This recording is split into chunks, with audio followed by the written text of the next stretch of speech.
அருமையான ஒரு நெல்லிக்காய் ரசம் செய்யலாமா? வாங்க எப்படி செய்கிறதுன்னு பார்க்கலாம். நான் இங்கே வந்து பருப்பு வந்து கொஞ்சமாக வேக வச்சு எடுத்து வச்சுருக்கேன், துவரம் பருப்பு. இங்கே ஒரு பேனில் நம்ம சேர்த்துக்கலாம், அப்படியே தண்ணியோடய சேர்த்துக்கலாம்.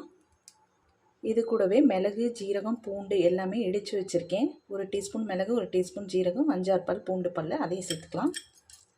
பச்சை மிளகாய் 1, தக்காளி 1. இது கூடவே ஒரு பெரிய சைஸ் நெல்லிக்காய் எடுத்து நல்லா இடிக்கல்ல தட்டி வச்சுருக்கேன், அதையும் சேர்த்துக்கலாம். நெல்லிக்காய் ரசத்துக்கு பருப்பு சேர்த்தா தான் நல்லாயிருக்கும். பருப்பும் ஆட் பண்ணிக்கிங்க கண்டிப்பாக. பருப்பு வேக வைக்கிறப்பே மஞ்சள்தூள் சேர்த்துருந்தேன், அதனால் கொஞ்சமாக சேர்த்துக்கலாம், 1/4 டீஸ்பூன். உப்பு 1 டீஸ்பூன் எடுத்து வச்சுருக்கேன், அதையும் சேர்த்துக்கலாம். நம்ம கடைசியாக தாளிச்சிக்கலாம்.